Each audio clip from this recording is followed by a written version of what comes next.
Welcome to The Secret Witch Show, the podcast providing a safe and alchemical altar space of conversations which help powerful women escape a half-hearted, spiritless society and rediscover the freedom of living a wildly magical life. Every other week, we explore how to cast aside the wounds of shame, guilt, and fear connected with fully being yourself, so you can grant yourself permission to stop hiding, ground soulfully back into your body, illuminate your whole soul desires, tend your soul, rediscover and reclaim your powerful gifts, express your magic, and manifest your wildest alchemy. There's no better place to become who your heart longs to be. This is where we will guide you into liberation.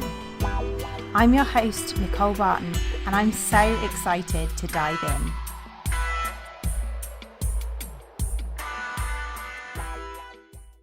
Hello, gorgeous ones. Welcome.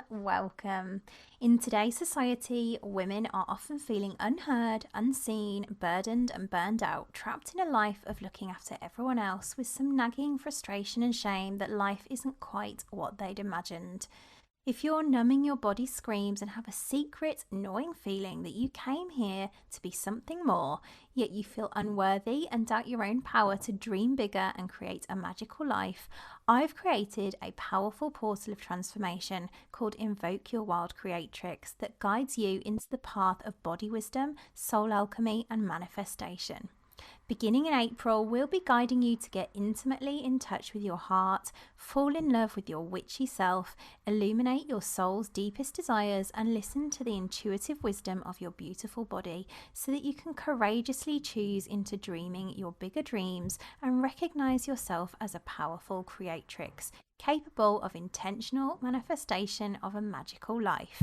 Find out more at www.nicolebarton.co.uk/invoke your wild creatrix. My guest today is Alison Armstrong. Alison's exploration of human behaviour began in 1991 with her decision to study men to find out how she was bringing out the worst in them, and hopefully how to bring out the best. Her success in understanding men naturally led to studying women's behaviour and making vital connections between the two. As her work evolved, Alison illuminated human characteristics that precede and express themselves regardless of gender, age, and upbringing. She distinguishes normal human instincts that compel both men and women to behave in ways that contradict and undermine our own purposes, goals, values, needs, and relationships. And she is the author of The Queen's Code, which is a fabulous book. In this episode, we dived into how women innocently emasculate men and the importance of owning what Alison calls frog farming, how the Queen's Code can help us be more in our feminine power from compassion, and how we can begin to cultivate a magical divine union in our relationships instead of acting from compelled conditioning. Let's dive in. Alison, my goodness, I am so delighted to have you here. Your book, The Queen's Code, was revolutionary to me in how I saw men and changed me from someone who really held quite a secret witchy belief, which was, I suspect, passed down from, through my ancestors, through my my family, that men were unreliable, useless, weak, and untrustworthy. And so I've kind of gone from that, in reading your book, even that alone kind of transformed from those beliefs to me being someone who has begun to see men as kind of kings who love to provide for us, especially when we reclaim our queenly power and learn to open ourselves to receiving the fullness of the masculine. So I'm very, very excited to dive into this with you. Welcome. Thank you so much for being here. Yeah, thanks for having me. It's my pleasure. So I always like to begin by just inviting you really to share a little bit about your journey, your story, and your point of view. So whatever feels relevant to share with our listeners today is a good place to start. So yeah. Wow, there's so many ways you can describe a journey, right? So the part that's captured in the Queen's Code, I'll just leave there, right? There's 8 characters, 4 men and 4 women, and definitely all 4 women I have been, right? So I was Melissa. I was that angry. I was that punishing, if you will, because of what I didn't understand about why men do what they do. And definitely I was Karen. And I was so Kimberly. And Kimberly finding out she was a frog farmer is pretty much how I found out I was a frog farmer. And I didn't expect to end up as Claudia, but I have. Oh, I love that.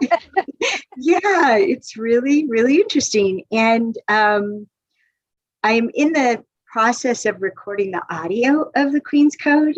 It should be coming out like in the next 6 weeks or so. And it's so intense on audio. So if you're affected by reading it, oh my gosh. Because most people don't know this. I planned on writing this book, right? And it took me 15 years to figure out how to do it. But then when I went to write it, it wrote itself. Like a screen opened up about right here, and a movie started playing. And yeah, and I just typed as fast as I could for 6 or 8 hours a day. Yeah, and it all came out in about 3 weeks. The whole thing. 96,000 words poured out. And still to this day, it's like it's an alternate universe I can tap into and go, so how you guys doing? What's going on over there? And they show me what's been happening. And so the sequel to the Queen's Code is like, I keep getting little trailers about it. Yeah. And so, I mean, a part of my journey, and I think it's part of what you would call, the not secret witch, is surrendering to being a messenger, if you will, surrendering to being, to me, like when I first saw The Secret Witch, it was like, oh, yes, embracing that we are creators, that we create, that we have this magical power of creation. And most of us don't even pay attention to it. And some of us who notice hide it because we think it's something freaky about us. And yeah, a long history of being persecuted for it. But what's interesting is, Nicole, is that I learned about women being magical from men. Men taught me that women are magical. And oh yeah, they recognize it. And it probably is a source of, has been a source of persecution because, like I said to my daughter when she was, I don't know, maybe 5, 6 years old, I said, look, you have a choice to make in your life. And just, what? Like, are you going to be a good witch or a bad witch? And she's like, like, so when you're stirring up trouble with the boys and you know how you are, and she's like, that would be the bad witch. She's like, she has big eyes. She's like, oh, bless her. I love that. That's gorgeous. How old was she? Did you say she was like 5 or 6 years old. She was a mischief maker from the very beginning. And I'd had the conversation with a neighbor girl like a couple of years before, because she came over to my house and was just causing a ruckus with everybody. And I took her aside and I had the same conversation. And she looked at her, she never came back to my house, which was fine. She was the bad witch. Yeah. So I think the fear of our powers of creation come from, that we really do have a choice. And we can make everybody miserable, or we can share the magic. We can create with, right? We can, it's not creating for, not such a good use, because we're usually projecting what people need instead of asking. But there's so much creating with we can do once we embrace it. And, you know, my husband, he knew it about me. You know, he knew it, and he even relied on it. And so what I would call the parts of my freaky life, you know, like like channeling a book, or things I've known since I was a little girl that I should not have known, or just being able to say this should happen. This is the right thing. This is what ought to happen. Not like an expectation, but like, no, it's congruent with truth, capital T, truth. And then that's how little time would pass before it would show up, right? And so after he passed, and it took a while to realize I actually wanted to be in a relationship again. That was one of the things that went on the list, that this person needs to be able to be with the freaky parts of my life, and which you could say is, you know, the witchy part of my life. Yeah. And in the things that I teach, like we have a webinar called Own Your Ultimatums. Like whatever it is you think is going to have someone run away from you, that's the thing to tell them before you care. That's the thing to tell them, like, okay, if you're going to run now, because you care more about being true to yourself than that they may leave because of that. Tell them before you care that they'll leave. Before you're attached, before you slept with them, before you fall in love with them. and that is one of the ways that we get to, you know, come out of hiding and not be secret, and be with somebody who's like, heck, bring on the magic.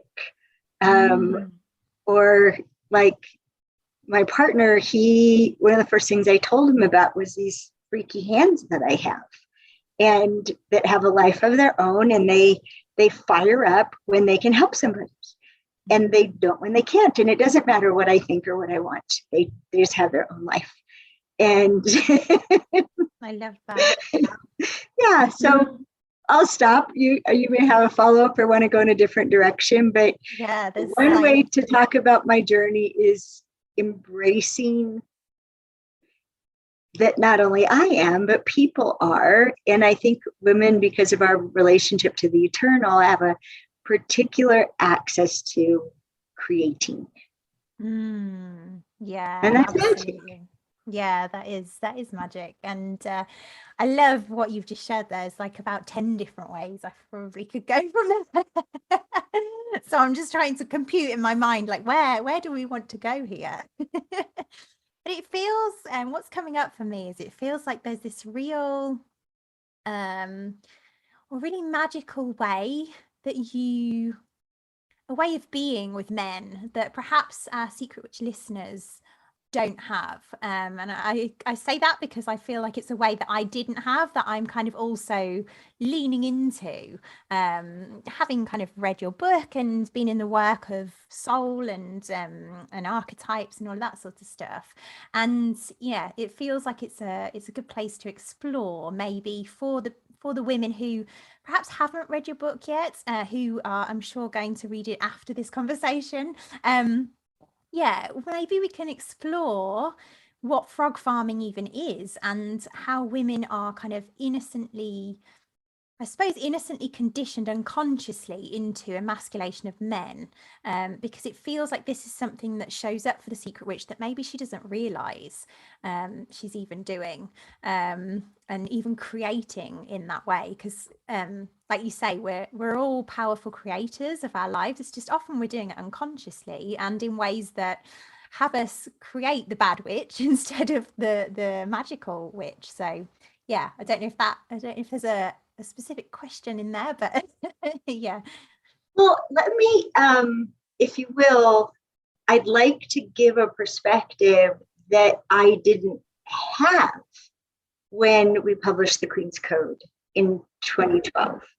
That seems to simplify what's happening in a way that the light bulb goes off faster.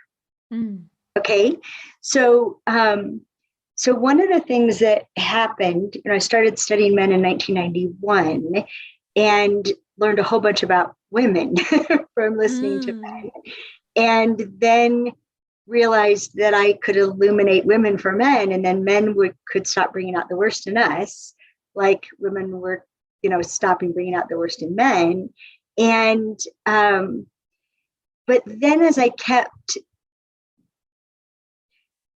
delving in, what if there's a good reason for that? What if there's a good reason for that? What if there's a good reason for that?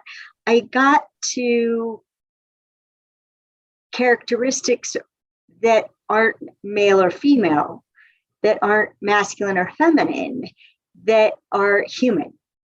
And when I started getting into what we have in common being human, then it illuminated all the gender stuff. And one of the things that I got to was I would propose that for everything on the planet, not just human beings, you can see this in a tree, that there's a hierarchy of instincts, and that what we want is the third one. But there are two others that trump it, and we cause it. So if you look at it and just see where this fits, I propose that the foremost instinct you could call procreate. And procreate is obviously it's sex and reproduction, but it also shows up in the desire to create a family or a business, or even if you're artistic, right? That need to create will come first. And what happens is procreate, then protect. So procreate trumps protect. And this is why we have to teach safe sex. Every species endangers its life to have sex. from spiders to humans, and everything endangers its life in order to do that. And if you look at someone, an entrepreneur gambles their financial security again and again and again, right? So procreate trumps protect.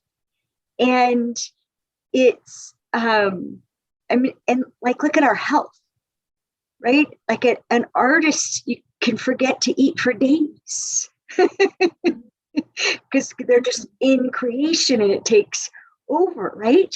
So yes, so if everywhere that you look, you can see how procreate trumps protect.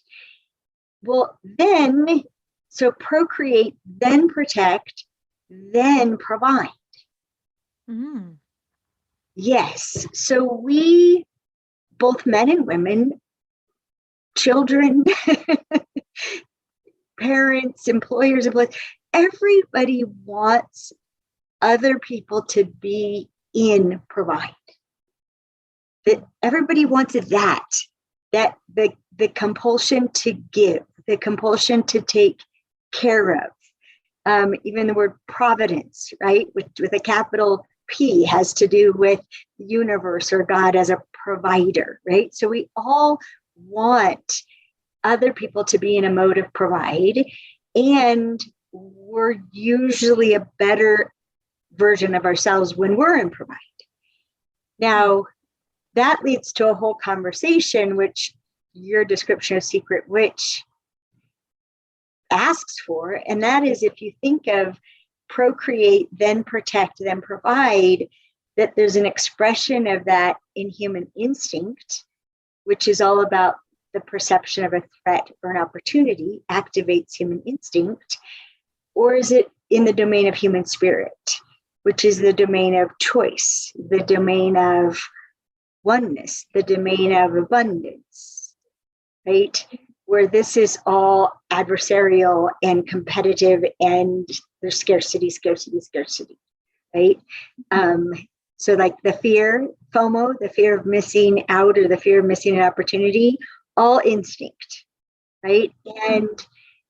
And what you asked about how do you, we could just call it the good witch, right? Is how do you access being creative in a potent and powerful and beautiful way? Is we have to attune ourselves. It's actually having our brains memorize the feelings in our bodies when we're afraid. What does that tension feel like? Where do you experience dread? And even where do you experience the excitement of an opportunity? Because that's also survival. And it quickly turns to the fear that I'll blow it, right? Or I won't be good enough, right? Or I won't be quick enough, or, right? It like opportunity turns to threat in a couple, maybe 15 minutes at the most. So when we're perceiving threats and opportunities, right, we're going to react.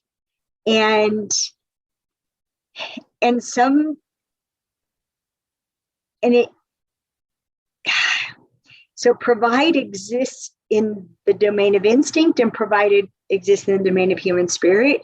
And unfortunately, in the domain of instinct, it comes along with what I call don't ask, don't tell.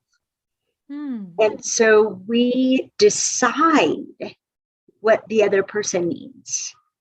And then we make a plan and we provide it, or we impulsively just provide it. Somebody's crying, so we hug them. And we're hugging them to relieve our own tension, right? We project onto them, oh, they need a hug. Okay, we'll verify that. Would you like a hug? No. Okay. Is there anything you do need from me? No. Would you like me to leave you alone? Please. Okay. You know where to find me, right? And can you do that without there's any penalty to them for having told the truth, right? Like when someone refuses a hug, right? When someone refuses a hug, we're all bent, right? So when you're in provide a choice in human spirit, being, magical and wonderful, you're always checking to see this thing that I would like to give to you or compelled to give to you. Do you want it? Right? And there's something years ago called Loving More by Sacrificing Less that proposes what I call the great give. That the great give is actually in partnership with the other person. So there's something I'd like to do for you, and this is what it is, and this is what I'm hoping the effect will be, or this is the problem I'm trying to solve, and this is how much time and money and energy it would take. And if it were up to you, would I do this? Yeah. Right? Because a different way of being. Yes, and part of our instinct is to, and we even have all kinds of baloney about it romantically, that, if you really love me, you'll anticipate my needs and provide for them without me having to ask. That's a huge one, I think. I think there's so much in that I know for me, certainly, even that's like, oh, hang on. Yes. Yeah. And we feel bad if we haven't anticipated well, and we think someone doesn't care if they're not anticipating. And if we have to ask, it doesn't count. But it's just because we don't understand. Like, what if, back to this thing I started, what if men are fundamentally providers, but they can't provide when there's something they have to protect? Because, yes, they cannot provide when there's something they have to protect, because it's a hierarchy, and they may be in a mode of providing, and then we say something to them that sounds critical, like, why haven't you already done this? What why haven't you taken out the trash? They may have been perfectly happy to take out the trash until we say, why didn't you take out the trash? And now they're into defending themselves. They have to protect themselves. And when they have to protect, they cannot provide. And when they have to protect themselves from us, right? So when we're on the attack, when we have unfulfilled expectations and we think they're holding out, or they did it on purpose, or they don't care and they should be punished and withheld from, right? All those ways we emasculate, then they have to protect themselves from us, which not only does that trump providing, it trumps protecting us. So men have a tremendous instinct to protect us. And if anyone who is a parent, if you think about your instinct to protect your children, unless you feel attacked by your children, then you will protect yourself from them, and you turn into a different kind of parent, right? Like the parents of many 2-year-olds in their tantrums are protecting themselves from the child, like, because the child's embarrassing them publicly, and so they're having their own perception of a threat of loss of respect, right? Loss of status, loss of being liked. Oh my God, I've got to stop this. They won't like me. Or the way that most parents interact with teenagers, that they've got to protect their resources from what they see as the wastefulness of their teenager, who doesn't appreciate the money I spend on them and the time I spend on them. And so I'm just not gonna, and right. And so provide, when it gets trumped by protect, and if anyone wants to, we have a webinar on our site, in the shopping part, called Empowered Parenting, and it talks about this and it's very, very healing. It's very healing for us, having been a child whose parent was in protect mode, and they were trying to protect us from outside threats. And then they were trying to protect us from what they perceived as inside threats, like that I have a character flaw that's going to doom me to failure. And so you have to stomp it out of me. Right? And so because of our parents being so much stuck in protect mode, the message to us as children is that we're wrong. You're wrong, you're wrong, you're wrong. You're your own worst danger. You're your own worst enemy. You have to change how you are because they see a threat in it. And so we grow up feeling like we're not enough, when the truth is what we want from our parents is truly to be adored. We just want to be adored with them. Yeah, I love that you've kind of brought it. I know we started off talking about men, but it's very clear actually, and it was clear as I was reading your book even, that this isn't just about men. This is like, it applies to all of life. This is really about us. Kind of the way I would describe it in the work that I do is it's about really us reclaiming our power, liberating all the stuff that is in the way of us being really in our power from love, and like all the shadow, all the stuff that's in the way, all the old beliefs that we've kind of created life from, and seeing that there's a new way available to us. But I love that. Yeah, and what will happen, and why the Queen's Code exists, is it's our interpretation, right? Like when they haven't provided what we think they ought to have provided, that has us criticized, that has us attack, right? It's often because we don't realize how much of their attention is on providing for us. And that if they didn't provide that, there's a very good chance it's because they were providing something else. I love that. And that's just, again, that feels just so revolutionary, I think, because I think many of our listeners will be sitting there thinking, no, my man does not want to provide for me. I know, I've been there. Yeah, and he will seem that way, and it will be true. If he's under attack, if he's been emasculated in all the ways we talk about in the Queen's Code, he can want to provide for you, but not be able to provide for you because protect is trumping. His own instincts are having him spend all his energy protecting himself. Just to speak a little bit to emasculation, have you got some examples that you can share with us, just for people who haven't maybe read the Queen's Code yet? And I do highly recommend that they do, and I'm sure they will. But yeah, if you just got any examples that you can share, just to give the listeners a bit of an idea. Yeah, I can. May I say one thing first? Sure, of course. Just to connect the dots for women. So if you look at as a woman, when you aren't, what I would call overflowing, that's been one of the things I've been focused on now for over a year, is not just to be full, but to be overflowing. Oh, yeah, I love that.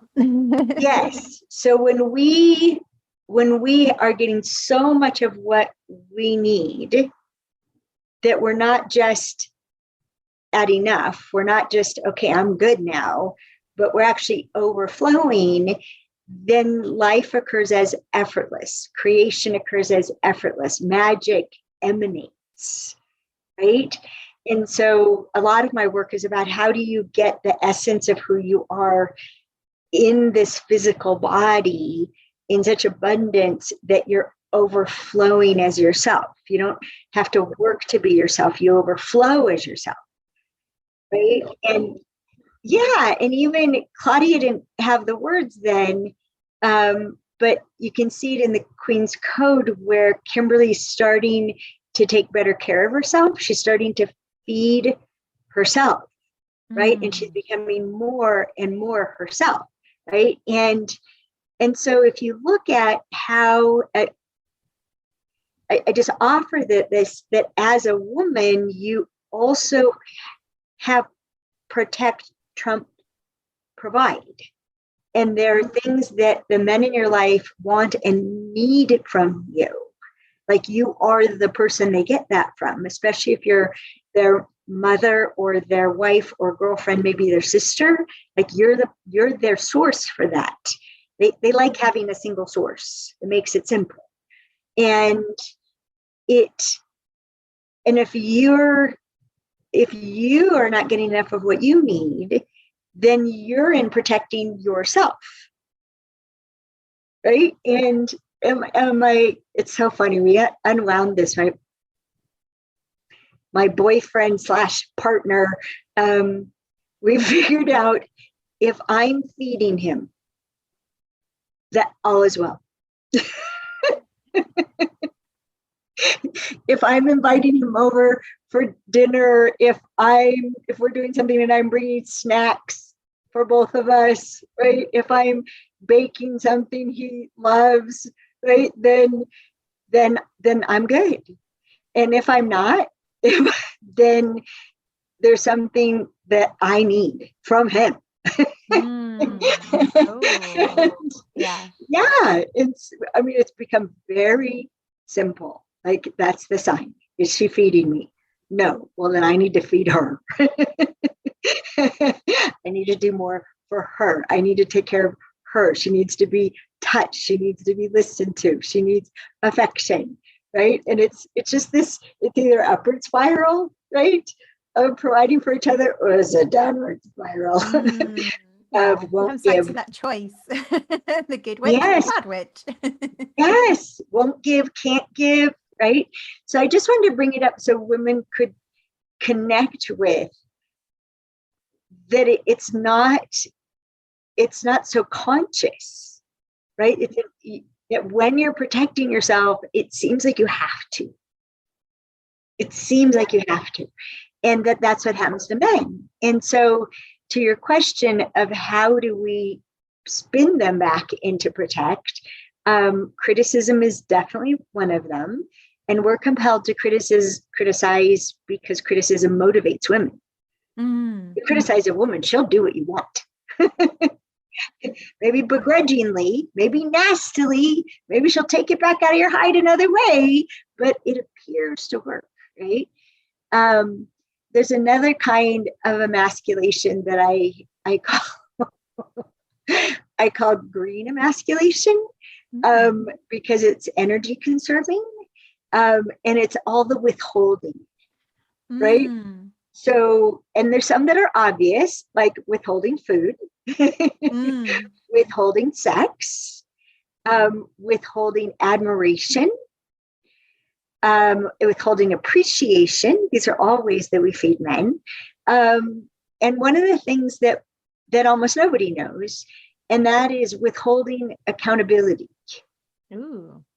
Yeah, because of this belief that men are unreliable, we want them to be handy and helpful, but we don't let them be in charge. We don't let them be accountable for something.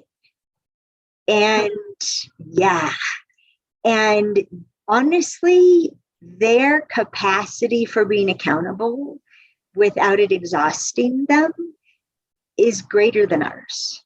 Wow. I'm just thinking to my own relationship now, like, oh, wow. Uh-oh. Oh, yeah.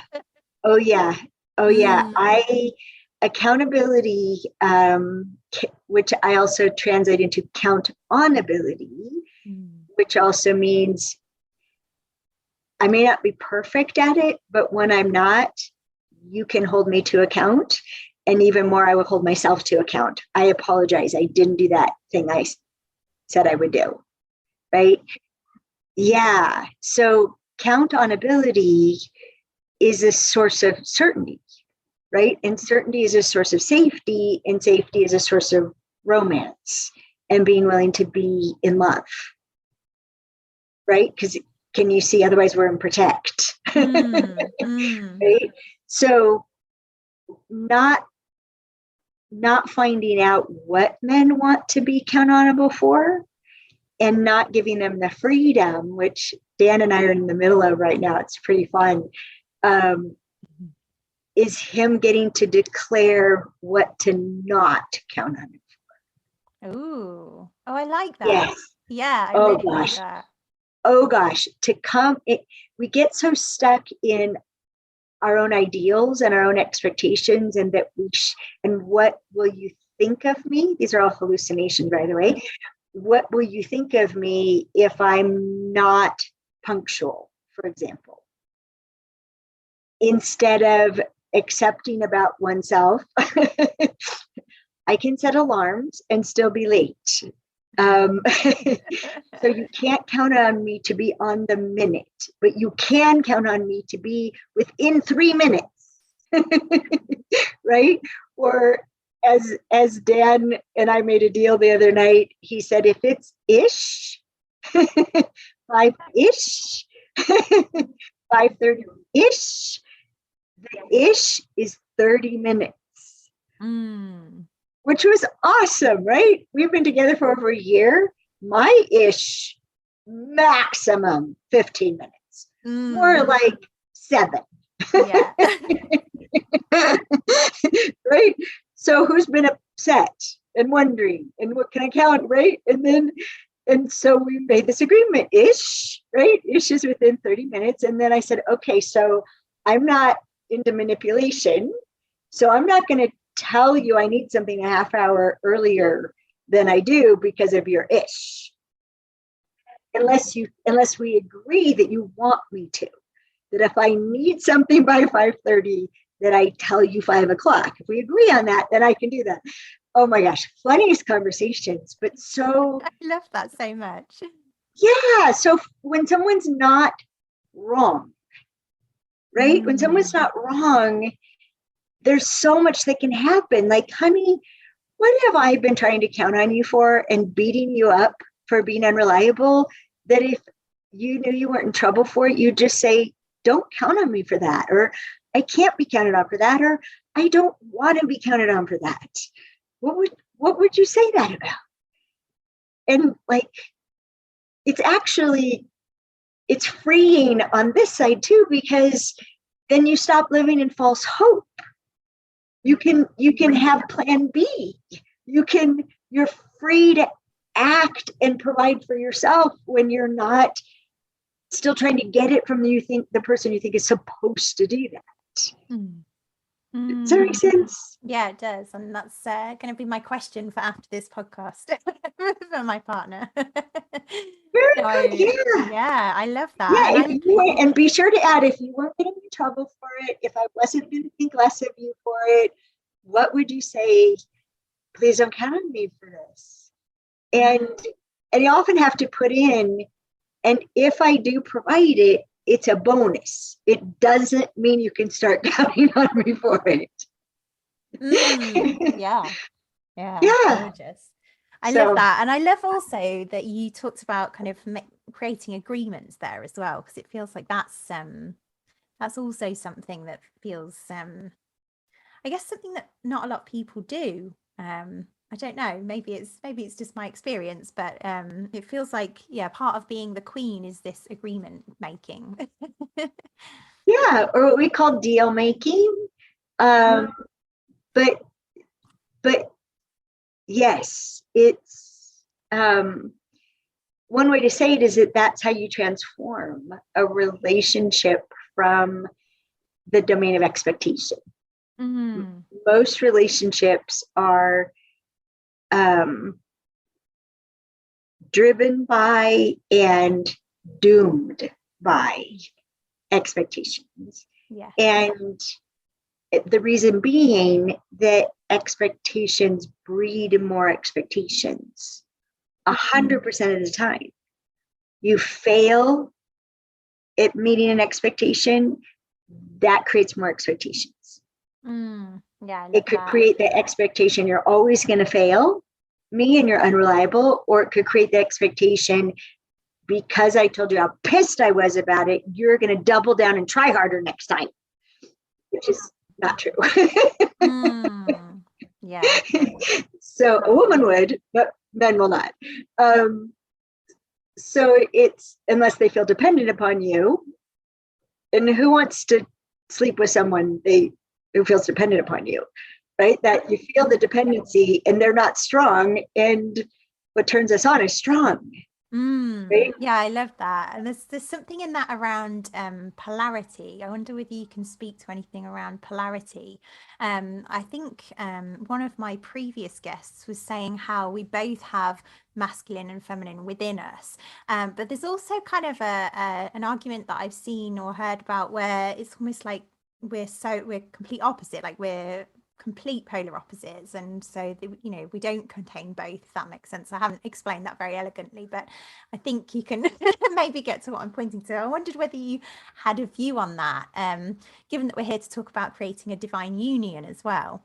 Yeah, does that make sense? Well, it does make sense. It does make sense, and there's a lot of mischief and nonsense in the world about masculine and feminine and polarity. And I know in the sequel to the Queen's Code, Karen and Kimberly are going to confront that those words don't work very well in a modern world. A sneak preview here. Yeah, they don't work very well. And I moved away from them I started in 2013 to move away from it. And and it's, remember I said I could describe my evolution in a lot of ways.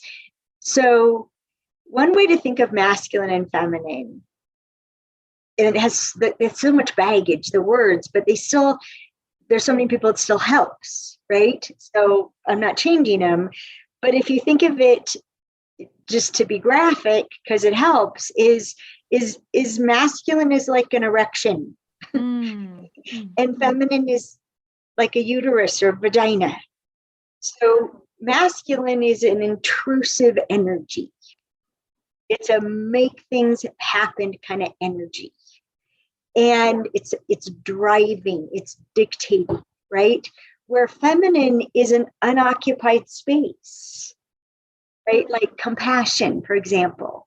Compassion is what we would call a feminine form of power. And it's an unoccupied space. And in that unoccupied space, it's like a fertile garden. Do you know this is why men think we're magical, because we cause things to happen not like this. Although we can, the real magic shows up when we're being a space for something and it magically appears. And they'll even say that, like, that doesn't happen when you're not here. I love that. Yeah. So one of the problems I have about polarity, and especially because there are men who are putting, like, and I understand why they're doing it. They're so much in protect right now. They're like putting a stake in the ground that masculinity belongs to men. Get the hell out. No. No, sorry.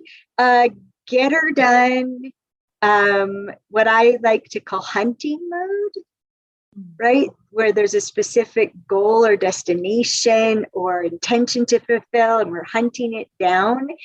In our Understanding Women course, we talk about hunting mode and gathering mode, because women flip back and forth from both, and often involuntarily. And it's one of the ways that men bring out the worst in women is they flip us. They want us to be open and connective and spacious. And then they give us a deadline. Honey, we got to leave in 5 minutes. Well, then get the hell out of my way, right? Like, it's just like, they flip us, right?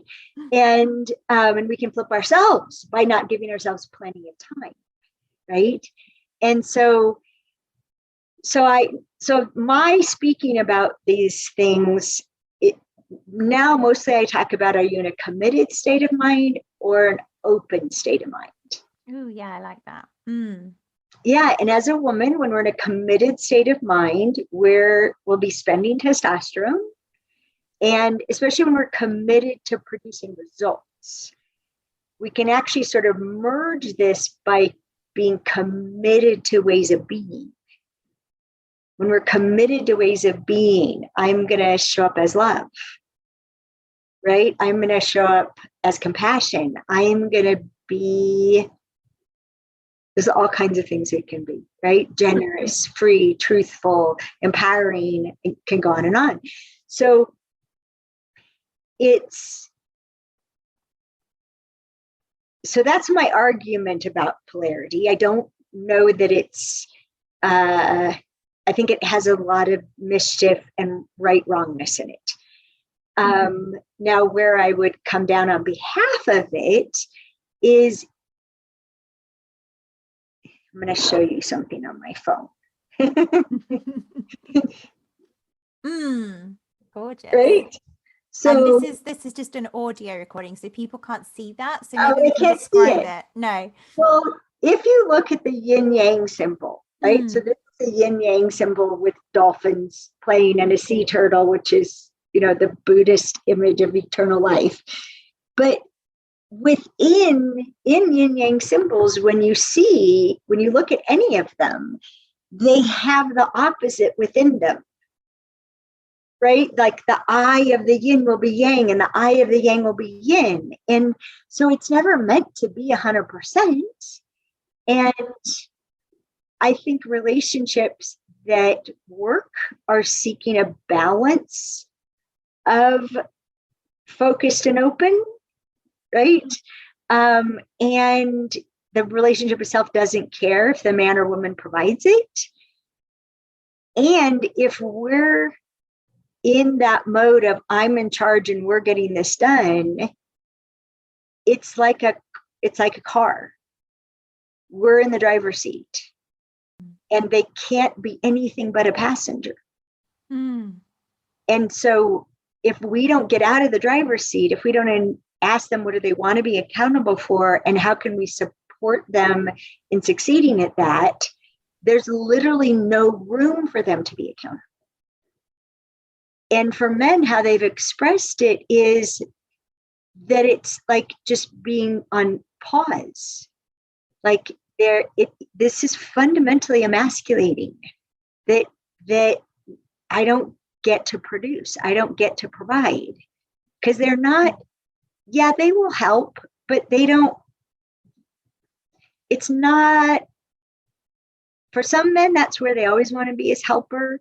But for almost all men, there are things that they need to be accountable for. And if they can't be the person who's in charge of the result, who's going to make a plan, who's going to get to execute the plan that fits their strengths and makes their weaknesses irrelevant, is why we can't plan for another person, because we have no idea about all that.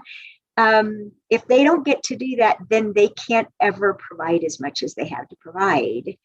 And this is what women have done more and more and more out of our fear, out of our thinking they're unreliable, because we don't understand what motivates them, right? Because we don't understand what motivates them, we think they're unreliable.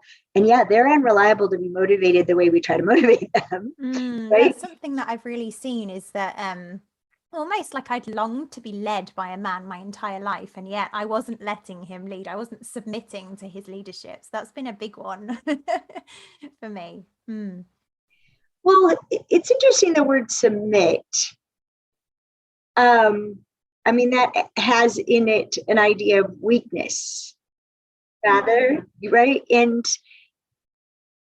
I would try support, to support his leadership. Okay, honey, you're in charge of this. How can I support you? What do you want from me? And there's a audio recording on our site, and you can get it on Audible and iTunes, called Celebrating Partnership. And it talks about the planning process and how much of it is underground. We don't know what's happening. And so we're not giving critical input at the right time. And it all goes cattywampus. And that if we told men the results that we needed at the right time, we'd be amazed how much they're willing to make a plan to produce that result. What you're speaking to there actually kind of reminds me about, I always talk about creation as a witch being a co-creation between soul and spirit, which again can be seen almost like the same way, in the same way of like masculine, feminine, yin yang, like spirit and soul. It feels I love what you've just said there, because it reminds me of that. I talk about co-creating a lot, and so that's really brought that home to me, I think, in another way. Yeah, so supporting them being accountable, supporting their leadership. When anyone, male or female, when we get the support and appreciation we need, and enough clarity about what people really want, those three things you've got to have: clarity, support, and appreciation, then being accountable can be such a joy. It can be a privilege. And we have a question, a lead in for people: if you had it all your way, right? If you had it all your way. And a lot of times when someone expresses, well, if I had it all my way, and you could tell it really matters to them, well, and what would that provide for you? Well, I could do this, and I could be this, and I could be that. And then if like, so what if you had it all your way? I don't have it all my way. Let's do it all your way. And then it's just, me, right? To give somebody all their way. It's definitely a state of overflowing, right? I'm full, I don't need anything. Let's do what you need, right? And then that's, we're like stepping in and stepping out and dancing all around what you're talking about, then it feels like heaven. It feels divine.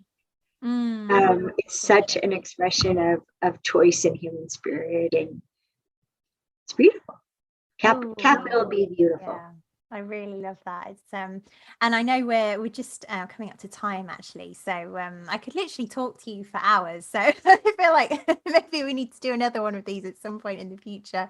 There's like so many different areas that I could have explored here, but yeah, that's gorgeous. I'm wondering, as a final kind of question, what would you say to people who are maybe struggling to create it that way? Like, what's the first step that they could take that's maybe a small step that they can begin to create it differently? If, say, for example, they are struggling to create a relationship to look how they or feel, I guess, should I say, how they want to feel.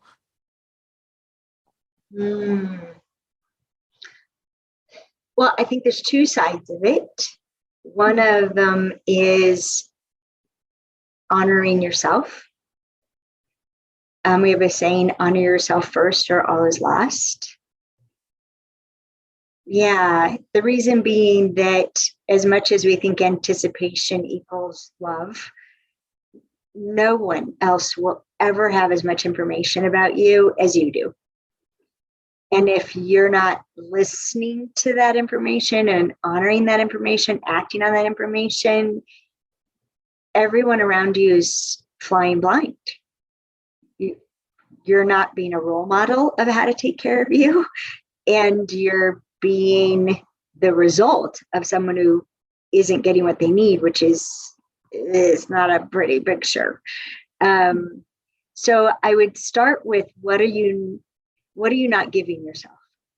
What do you know you need that you haven't been countable for providing for you, right? So what do you need to count on yourself for? And one of the most simple, and it is just sleep. Most people aren't getting enough sleep. And there's too much, especially for men, they pride themselves on being able to function on little sleep, but they don't know that while they're sleeping, they're building testosterone, and testosterone is the fuel for ambition and sexuality. So no ambition and no sex drive.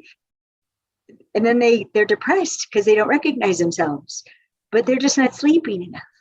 Yeah, I love that. That's really interesting to me, particularly because I think one of the things that I was most annoyed about before I read your book was the fact that my partner would just sleep at an instant, like, and I couldn't. And I was like, why? Why does he just get to sleep whenever he wants? And actually, your book helped me see that it was because he had a need, and he was literally like, it was actually around the time when I gave birth, so like he had a deep need for sleep, and it helped me to realize that was okay. Like, yeah. Well, the other reason why they go to sleep so easily is that they're not afraid. They're just not. They don't have the fear for their physical safety that women do. And the amygdala, which is the worry center of the brain, is bigger in women than men and twice as active. And we talk about this there's a free sample of Understanding Women right on the front of our webpage that is about women and our concern for our physical safety. And it's one of the things that makes it hard for us to fall asleep. And men literally can fall asleep anywhere because they don't have to first make sure that everything is as it should be for me to feel safe. Often women have like one place they can fall asleep in their whole house. That's the only place they can fall asleep. And as we know, men can fall asleep anywhere. And I've actually been cultivating since I moved here, being able to fall asleep on this couch. like teaching this is safe. I'm safe. I don't have to be in my bed. I can sleep right here. Like purposely taking naps here and letting like creating neural pathways for napping in my living room. And so that would be the first place I'd say to start. If you truly want to break through, start with giving yourself what you most need. And you don't have to have a whole lineup. Start with the first thing you most need, and then see who you are after that. And then what's the next thing you most need? And that can change everything, just that. If you want to work the other side of it, I would say wait for the well. Just the simplest thing to do, just stop interrupting men. And when they pause, don't interrupt the pause. Don't interrupt the thinking. Let them keep thinking about, do they have anything more they want to say? And, as we say, count to 30. And don't do something meanwhile, right? Just be there, interested. Yeah. They'll be shocked. They'll be shocked. If you're on the phone, they'll say, are you still there? Yeah, I'm just waiting. Oh, okay, well, I'm done. Yeah, I love that. I love that so much. And I'm laughing because I know that was, I think that was in your book actually. And I definitely use that one. And I realize how much I just interrupt. It's like, yeah. And how much more he had to say when I stopped talking. Yes. And if what you first become aware of is how much you interrupt, if you just apologize for interrupting, I'm sorry, I interrupted. At first, they'll be stunned that you apologize. They're so used to being interrupted and just feeling dismissed. Like just that the interruption is just a dismissal of anything else they wanted to say. And I actually need to talk to Dan about this. He's been interrupting me, or he asks me a question and he doesn't wait long enough for the answer. So anyhow, I'll talk to him about it. We'll have an agreement. So yeah, if you just wait longer, men will tell you why they do what they do. And if you could wait longer to hear it and then try believing it. We mostly interact with what men say about their behavior is that it's their poor excuses for bad behavior, when they really are trying to have us understand them. They really are, but we don't know it. We think they're superficial.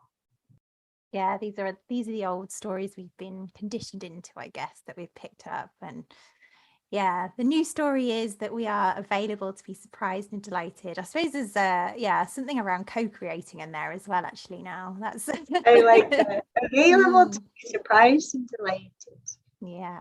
Yes. And to surprise and delight after our conversation. Yeah.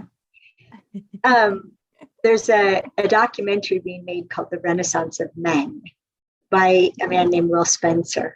And I'm part of the documentary.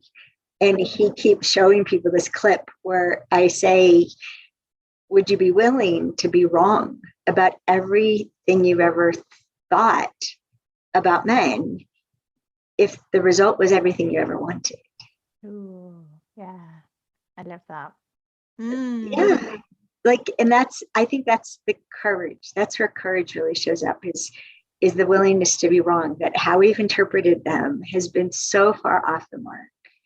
And oh my gosh, what if instead of lowering your expectations so you're not disappointed, what if you could have higher expectations that were fulfilled because they're accurate to who men are?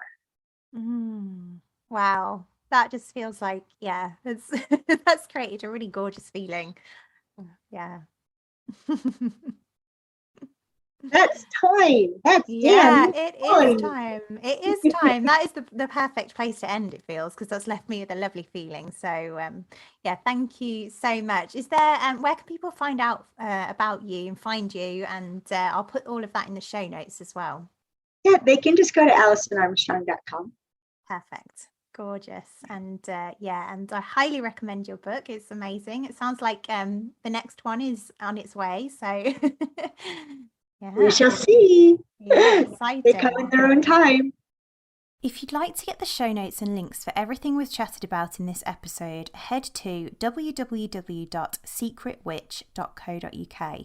If you know a secret witch who would love this episode, please share with them to help them liberate themselves. And so you don't miss out on next week's episode, head to your podcast app of choice and hit subscribe.